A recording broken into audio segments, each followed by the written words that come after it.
안녕하세요. 올해 10월에 결혼식을 앞두고 있는 29살 여자입니다. 결혼을 약속한 남자친구와는 대학 졸업을 앞둔 시점에 취직 준비를 하면서 알게 되었어요. 지금도 좋은 일자리 구하기 힘들다고 연일 뉴스에서 떠들지만 5년 전에도 좋은 직장 들어가는 건 하늘의 별 따기나 마찬가지였습니다. 대학만 가면 다 끝날 줄 알았는데 취직 준비하는 게 대입 시험 때보다 더 힘들더라고요. 목표한 점수까지 도달해도 취직이 될지 안 될지 확신할 수가 없다 보니 자격증이며 이런저런 조건을 채워도 서류조차 통과하지 않을 때도 있었으니 심리적으로 많이 힘들었어요. 남자친구는 그때 같이 취업 스터디하면서 알게 되었는데 어찌저찌 저랑 남자친구 둘 다 취직을 한 뒤에 다시 인연이 닿게 되면서 연인으로 발전하게 되었습니다. 그 당시 같이 목표하던 이름만 들어도 다 아는 대기업 그 회사는 아니었지만 그래도 적당히 서로 전공 살릴 수 있는 괜찮은 회사에 들어가게 되었어요. 월급은 대기업에 비할 건 아니지만 그래도 통계적으로 평균을 냈을 때 중간보다 더 잘 쳐주는 정도였고요. 사회초년생 때 시작한 연애다 보니 결혼에 대해서는 사실 딱히 생각해 본 적 없는데 그냥 그렇게 취직 이후로 쭉 오랫동안 만나게 되니 무르르듯 자연스럽게 결혼 이야기가 오고 가게 되었습니다. 남자친구가 저한테 먼저 이야기했던 게 있는데 요즘 부모님한테 손 벌려서 결혼하는 사람이 어디 있냐고. 모처럼 신혼부부를 위한 전세제도도 잘 되어 있는데 그냥 대출받아서 양가 부모님한테 손 벌리지 말고 결혼 준비를 하자고 했습니다. 저도 저희 부모님 형편을 어느 정도 알고 있다 보니 흔쾌히 그러자고 했는데 남자친구가 그 말을 꺼낼 때 좀 더 자세하게 물어볼 걸 그랬다는 후회가 바로 들었습니다. 남자친구가 5년 직장 생활하면서 모아놓은 돈이 4천만 원밖에 안 되었던 거예요. 그런데 저도 남자친구랑 같은 해에 회사 생활 시작했고 월급도 비슷했는데 저는 모아놓은 돈이 남자친구의 딱 2배였습니다. 그렇다고 남자친구랑 연애를 하면서 데이트 비용을 전부 남자친구가 부담했던 것도 아니었고요. 제가 모아놓은 돈이 2배나 넘는다는 사실을 알게 되니 남자친구가 적잖이 당황하더라고요. 제가 돈을 어째서 그것밖에 못 모았냐고 하니 인터넷에 검색해보라고. 현실적으로 5년 직장 생활에서 4천 모은 거면 잘 모은 편에 속한다고 하면서 자기 주변에는 자기보다 잘 모은 사람들이 한 명도 없다고 오히려 당당하게 나오는 거예요. 남자가 사회생활하고 그러려면 돈수일도 있고 그러지 않겠냐고 제가 이해해야 한다고 하는데 솔직히 남자친구랑 오랜 기간 연애하면서 사람이 나쁜 사람이 아니란 것도 알고 있었고 가족만큼 편해졌기도 해서 결혼을 결심한 거긴 하지만 저렇게 뻔뻔하게 나오는 모습을 보니 결혼을 다시 생각해야겠다 하는 마음이 굴뚝 같더라고요. 연애할 때도 단점이라고 생각했던 게 꼭 자기를 주변에 어떤 상황과 비교를 할 때마다 꼭 자기보다 상황이 못한 사람들하고만 비교를 하고 싶어 했어요. 예를 들자면 모아놓은 돈 가지고 변명했던 걸 들 수 있겠네요. 자기가 알아보니 현실적으로 직장 생활하면서 1년에 1,000만 원도 못 모으는 사람들이 부지기수다 하는 인터넷 게시물을 어디서 보고 저렇게 이야기하는 거였거든요. 그런데 조금만 더 검색해보면 직장 생활 5년 차에 1억을 모았네, 1억 5천을 모았네 하는 글들도 심심찮게 찾아볼 수 있었어요. 애초에 1억이나 모았을 거라곤 기대도 안 했지만 적어도 저랑 비슷하게는 모았을 거라 생각했는데 제 반밖에 안 되었으니 낭패였지요. 남자친구도 분위기 파악 정도는 할 줄 아는 사람이었으니 제가 심기가 불편하고 상황이 좀 안 좋게 돌아가는 걸 눈치챘나 봐요. 한동안 제 눈치를 그렇게 보면서 있었는데 며칠 지나지 않아서 목소리에 잔뜩 힘이 들어가서는 자기 부모님께서 자기 결혼할 때를 위해 모아둔 돈이 있으시다며 1억을 보태주시기로 했다 자랑처럼 이야기하더라고요. 먼저 부모님 손 안 벌리고 결혼하자던 사람이 상황이 급박해지니 부모님께 도움을 요청했다는 건 안 봐도 비디오였습니다. 그래도 그걸 가지고 따지지는 않기로 했어요. 남자친구 말 맞다나 갑자기 어디서 힘들게 구하신 것도 아니고 아들 장가 보낸다고 쭉 모아왔던 돈이라고 하니까 말입니다. 그런데 남자친구 쪽에서 남자친구가 모아놓은 돈은 차치하더라도 계획에는 없었던 1억이라는 큰 돈을 해주기로 했는데 저라고 저희 부모님 상황 힘든 거 알고 있지만 저희 쪽에서 아무것도 안 해가게 둘 수가 없더라고요. 저희 부모님한테 이 이야기를 했더니 저랑 같은 반응을 보이셨고 예비 사돈 댁에서 그렇게 보태는데 당신들도 가만히 있으면 그건 나중에 이야기 나올 수도 있다고. 일단 노후 자금으로 쓰신다고 적금을 여러 개 들어둔 게 있는데 그중 하나를 깨서라도 2천을 만들어주겠다 하셨습니다. 그럼 제가 모은 돈 8천에 부모님이 지원해준 돈 2천에서 1억을 해가는 거나 마찬가지니까요. 여전히 남자친구가 모아놓은 돈과 남자친구 집에서 지원해주기로 한 1억 4천보다는야 부족하지만 애초에 시작을 반반 결혼하기로 했던 것도 아니었고 부모님 도움 없이 하기로 했던 결혼이니 그게 그렇게 문제될 건 없겠다 싶었습니다. 그래서 총 2억 4천으로 결혼 준비를 하기 시작했지요. 2억 4천에 신혼부부를 위한 전세대출을 받아서 신혼집을 구하기로 했어요. 혹시 모를 주택청약 당첨의 기대 때문에 조금이라도 목돈을 만들어두고 싶었고, 그래서 욕심내지 않고 집도 딱 신혼 때 몇 년 살기 괜찮은 정도로만 구하고 혼수랑 결혼식 비용도 최대한 아껴보기로 결정을 했습니다. 혼수 같은 경우에는 나중에 저희가 전세 말고 자가로 집을 구하면 그때 가서 할부를 하든 뭐를 하던 간에 좋은 걸로 하면 되겠다는 생각이었거든요. 그렇게 하나둘씩 착착 결혼 준비 해나가고 있던 상황이었는데 지난주에 데이트하고 있는데 남자친구가 말도 안 되는 헛소리를 하더라고요. 자기 부모님이 1억이라는 큰 돈을 보태주지 않느냐. 그러니까 앞으로 자기 부모님한테 알아서 잘해야 한다. 뭐 이런 식으로 말을 꺼내는 거예요. 다른 건 없고 한 달에 한 번 정도는 시어머니랑 같이 백화점이나 아울렛 같은데 쇼핑 좀 다녔으면 한다는 겁니다. 자기가 외동아들인데 어머니가 이따금씩 딸이 있었으면 좋겠다고 하셨다고. 이참에 제가 딸 같은 며느리 역할 좀 톡톡히 해주면 좋겠다고 하더라고요. 아버지도 무뚝뚝한 성격이고 자기도 아들이다 보니 잘해드리고 싶어도 같은 여자인 제가 하는 것만 하겠냐더라고요. 어머니가 자기한테 전화 오면 참 좋아하시는데 무뚝뚝한 아버지 닮아가지고 자기는 전화하는 게 불편하니까 자기 대신해서 안부 전화도 자주 드리면 좋겠다니 어쩌냐 하는데 무슨 생각을 가지고 저런 소리를 다 하고 있나 싶었습니다. 그러다 결정적으로 남자친구가 한마디를 더 보태는데 오만정이 다 뚝 떨어지더군요. 저보고 이제 여자친구가 아니고 며느리가 되는 거니까 시댁에 가면 불편한 티도 내지 말고 손님처럼 가만히 있지 말라는 겁니다. 왜 저런 이야기를 하나 했더니 결혼 허락 받으면서 예비 시댁에 들렀던 날 일에 대해서 말을 꺼내더라고요. 그래도 처음 인사드리러 간다고 해서 샤인머스켓 한 상자 사들고 인사드리러 갔었어요. 자리가 아무래도 어려운 자리다 보니 조금 어색하긴 했지만 최대한 자연스럽게 있으려고 노력했어요. 불편한 티는 최대한 내지 않으려고 노력했었는데 남자친구 눈에는 제가 많이 불편해하는 게 보였나 봐요. 이미 남자친구는 저희 집에 먼저 인사를 드렸고 그때 결혼 허락이고 다 받고 간단한 대화 몇 마디 나눴던 상황이었습니다. 적어도 남자친구가 저희 부모님께 인사드리러 왔을 때 물어보는 말에 로봇처럼 대답만 하고 뻣뻣하게 얼어붙어 있던 거 생각해보면 제가 그렇게 불편해했다고는 생각하지는 않았는데 사람마다 느끼는 게 다르니까 뭐 할 말은 없어요. 제가 가고 나서 무슨 이야기가 오고 갔길래 불편한 티를 냈다는지는 모르겠지만 손님처럼 가만히 있지 말라는 말은 무슨 말인지 짚고 넘어가야겠더라고요. 그러니까 남자친구가 대답이라고 한다는 소리가 그날 있었던 일을 가지고 걸고 넘어지더라고요. 자기 어머니가 식사 준비한다고 음식 차리고 있는데 가만 앉아만 있던 게 좀 보기 그랬다고 하는 거예요. 식사 끝나고 나서도 말이라도 설거지는 내가 하겠다 한마디 했으면 얼마나 보기 좋았겠냐고. 식사 끝나고 나서도 과일 몇 개를 내주셨는데 이젠 남자친구 어머니도 아니고 시어머니 되실 분이 과일을 자르고 계시는데 칼이라도 뺏는 신용이라도 했어야 한다는 거예요. 과일 이야기가 나와서 말인데 저도 그때 조금 서운했던 게 있었어요. 제가 샤인머스켓이며 이런저런 수입 과일들 여러 개를 사갔는데 솔직히 샤인머스켓 그거 예전만큼 비싸고 없어서 못 먹는 과일도 아닌데 제가 사간 과일들은 그대로 두고 어디 냉장고에 몇 달은 처박아 두신 건가 싶은 말라 비틀어진 사과 몇 개 썰어주신 게 전부였어요. 괜히 사간 거 생색내는 것 같아 아무 말도 안 하긴 했지만 서운했던 거 꺼내면 저도 한두 가지 아니지요. 당장 남자친구가 저희 집에 인사하러 왔을 때 빈손으로 왔던 거 하며 그런데 되려 지난 이야기 끄집어내가며 그땐 그랬고 저땐 저랬지 하며 앞으로 잘하라는 소리가 뭔가 싶더라고요. 그리고 여태까지 조용히 말 한마디 없다가 자기 부모님이 1억 보태주기로 했다고 큰 소리 떵떵 치는 것도 어이가 없었습니다. 남자친구한테 뭘 그런 것까지 미리 정해놓고 하느냐고. 결혼하면 며느리돌이 알아서 할 텐데 그렇게 대놓고 대리효도 강요하는 거 솔직히 말해서 좀 꼴불견이라고 솔직하게 제 생각을 말했습니다. 그리고 당신은 얼마나 우리 집에 사위돌이 잘하려고 그런 부탁을 하느냐고 따졌더니 남자친구는 오만상을 찌푸리며 내가 왜? 라는 반응으로 나오더라고요. 그러면서 한다는 말이 너네 집에서는 2천 보태주는 데 비해 우리 부모님은 1억이나 해주시지 않냐고.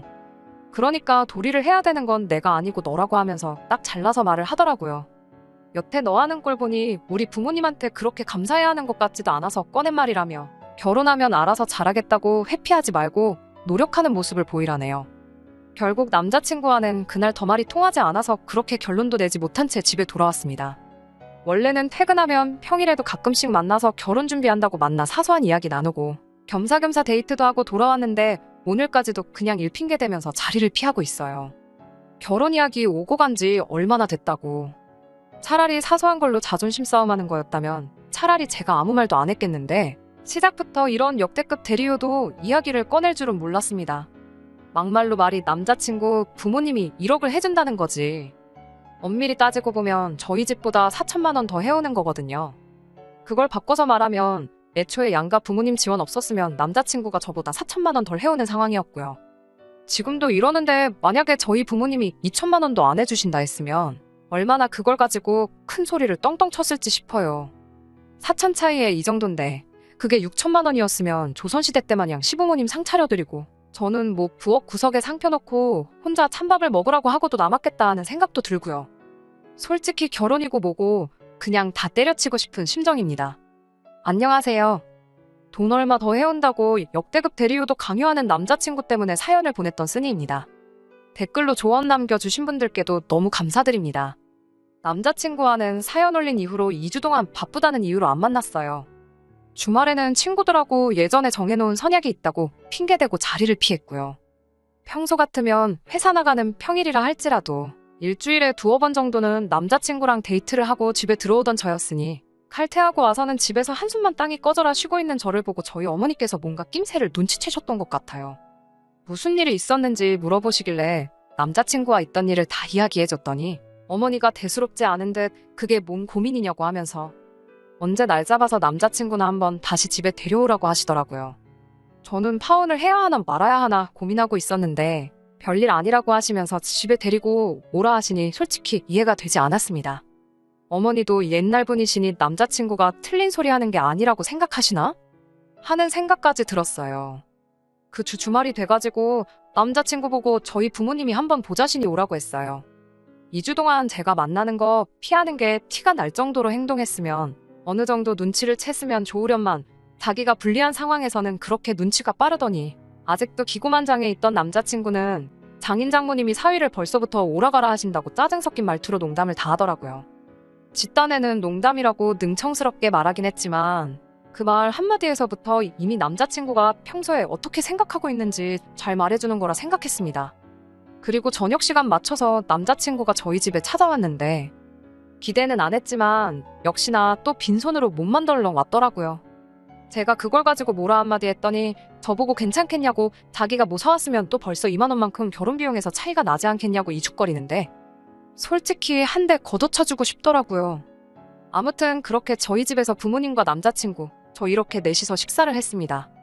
식사 끝나고 나서 어머니가 남자친구한테 할 이야기가 있으니 이쪽으로 와보라고 하시더라고요.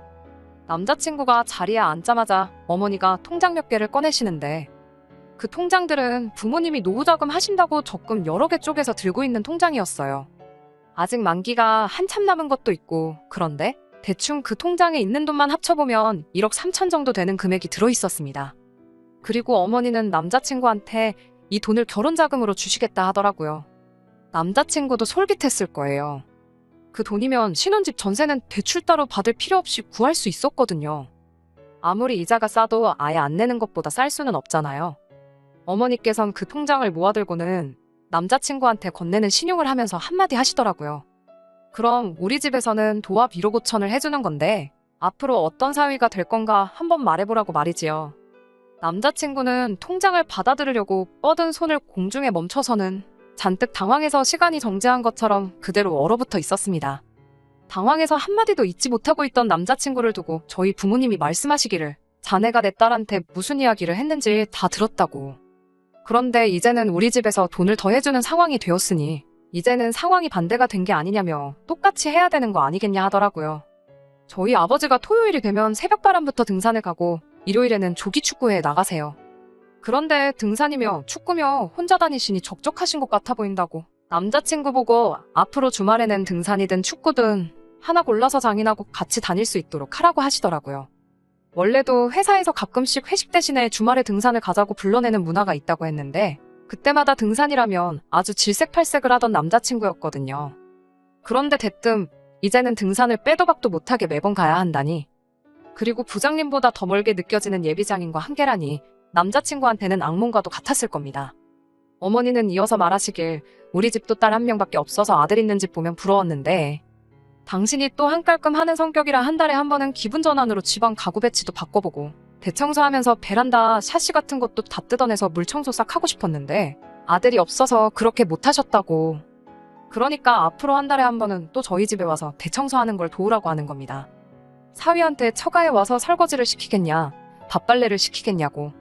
그냥 힘쓰는 일 생기면 와서 그때그때 도와주면 좋겠다고 하시는데 남자친구가 저한테 말한 며느리돌이라고 쓰고 식모살이라고 읽는 그것들을 그대로 똑같이 남자친구한테 해내라고 말하시는 거였지요. 남자친구는 어디서 꿀이라도 훔쳐먹고 온 건지 아직도 파른 통장 받아들으려고 뻗은 그대로 얼어붙어서는 아무 말도 못하고 쩔쩔매고 있더라고요. 그 꼴을 보는데 어찌나 속이 후련하던지. 그날 저녁에 남자친구한테 연락이 왔습니다. 그냥 우리 처음에 하기로 했던 대로 양가 부모님 지원 받지 말고 우리끼리 힘으로 하면 어떠겠냐고 말이지요. 저희 부모님이 더 해주시기로 한 돈에 제 돈을 합치면 남자친구 쪽에서 해오는 돈하고 9천만 원 차이가 나잖아요. 그런데 저렇게 나오는 거 보니까 아마 시댁에서 비슷하게라도 그 돈을 맞춰서 반반 결혼을 시킬 여력도 안 되는 것 같더라고요. 그러니까 이제 한다는 소리가 아예 부모님 돈은 없던 걸로 하자는 거지요. 그 말을 들으니까 이 사람이 한심한 것도 있지만 여태까지 파혼하자고 말도 꺼내지 못해 전전긍긍하던 제가 다 한심해지더라니까요. 그냥 결혼은 없던 일로 하자, 파혼하자는 말이 턱끝까지 차올랐는데 한숨 돌리고서 참아냈습니다. 그리고 남자친구한테 그럼 부모님이 해주기로 한 돈은 있고 우리가 모은 돈만 가지고 결혼하자고 했습니다. 남자친구 목소리가 밝아지는 게 전화기 너머로도 느껴지더라고요. 안도의 한숨을 내쉬는 소리가 들리자마자 제가 한마디 더 했어요. 그러면 이제 내가 무려 4천만 원 더 가지고 오는 거니까 나한테 남편돌이 얼마나 잘할 거냐고요. 나도 쇼핑 좋아한다고 한 달에 한 번은 백화점 데려가서 좋은 거 사달라고 했지요. 꼭 명품일 필요 없다고 그냥 그때그때 갖고 싶은 거 말할 테니 그거 사주면 된다고 했습니다. 그리고 일 마치고 퇴근하고 집에 들어오면 피곤한 티 내지 말고 집안일부터 하라고 했어요. 요리는 할 줄 모를 테니까 식사 준비 정도는 내가 도와주겠다고. 대신 설거지 같은 뒷정리는 당신이 다 하고 식사 끝나고는 과일들 껍질 전부 직접 깎아서 바치라고 했지요. 요리는 못해도 과일 껍질 정도는 벗길 수 있잖아요. 제 말이 끝나기 무섭게 남자친구가 갑자기 왜 그러냐며 쩔쩔매기 시작하더라고요. 지가 분리할 때만큼은 눈치가 그렇게 빠르더니 이번에도 역시나 눈치를 챈 것 같더라고요. 그래서 남자친구한테 기억 안 나냐고 했어요. 당신 부모님이 이렇게 해주기로 했으니까 나한테 며느리 돌이라고 포장해서 강요했던 대리효도 목록을 나한테 적용시켜서 똑같이 말한 건데 뭐가 문제가 있냐고요. 당장 양가에서 부모님들이 지원해주기로 했던 돈 합쳤을 때 차이나는 4천만 원하고 내가 모은 돈과 당신이 모은 돈에서 차이나는 4천만 원하고 뭐가 다르냐고 했지요. 남자친구가 먼저 저에게 했고 저희 어머니가 남자친구한테 되갚아줬던 것처럼 저도 똑같이 눈에는 눈, 이에는 이로 한 방 먹여줬습니다. 남자친구가 다시 저희 집까지 찾아온다고 진심으로 사과할 테니 한 번만 용서해달라고 하는데 제가 고작 남자친구한테 사과 한마디 받자고 이렇게 쏟아낸 건 아니었지요. 그리고 그제서야 2주 동안 혼자 머리 싸매면서 고민했던 말을 직접 꺼내줄 수 있었습니다. 지금 이 시간부로 결혼은 물 건너간 거라고, 결혼은 물론이고 두 번 다시 우리 집 근처도 찾아오지 말라고, 앞으로 영영 얽히는 일 없이 남으로 살자고요. 남자친구가 파혼이 말처럼 그렇게 쉬운 거냐고. 자기한테 계속 한 번만 더 기회를 달라고 하길래 지금 청첩장이 나온 것도 아니고 어디 예식장 예약해놓은 것도 없는데 그때 가서 파혼하는 것보다, 그리고 결혼하고 나서 이혼하는 것보다 지금 없던 일로 하는 게 더 편하다고 해주고 앞으로 연락하지 말라는 말과 함께 전화 끊고 전화번호 차단해버렸습니다. 전화통화 나누는 10분간 속이 후련해가지고 그날 먹은 저녁이 벌써 다 소화가 된 것 같았어요. 전화 끝내고 나서 나오니까 어머니가 제 방문 앞에서 저를 기다리고 계시더라고요. 그리고는 저한테 잘했다고 한마디 해주시는데 그간 마음고생하던 게 날아가는 것 같아서 눈물까지 날 뻔했습니다. 어머니한테 그 적금들 엄마 아빠 노후자금 아니시냐고, 내가 혹시 그 돈 받아서 결혼하겠다고 들면 어떻게 하셨을 거냐 물으니 그건 네 결정이니 존중해줄 생각 없다 하시더라고요. 그리고선 하시는 말이 저를 그 정도 모질이로 키우진 않았고 현명한 결정 내릴 거 믿고 있었다고 하셨어요. 남자친구랑 저를 오랫동안 같이 지켜봐왔던 지인들이 있는데 그 중에 몇 명은 저희 어머니가 그래도 너무하신 것 같다고 말하는 사람이 몇 명 있었는데 저는 결코 그렇게 생각하지 않습니다. 그깟 돈 1억 받고 평생 식모살이 비슷하게 할 뻔한 거 구해주신 거나 마찬가지인데 왜들 그렇게 생각하나 모르겠네요. 아무튼 이렇게 파혼하게 되긴 했지만 제 나이가 그렇게 늦은 것도 아니고. 그리고 혹시 아나요? 똥차가 가고 벤츠가 온다는 말도 있잖아요. 적어도 이제 제 눈으로 뭐가 똥차고 뭐가 벤츠인지는 구분할 수 있게 되었으니 제 스스로 좋은 선택 내릴 수 있을 거라고 믿어요. 끝까지 들어주셔서 감사합니다. 오늘의 사연은 여기까지입니다. 구독과 좋아요, 알람 설정 부탁드리고 더 좋은 사연으로 다시 찾아뵙겠습니다. 감사합니다.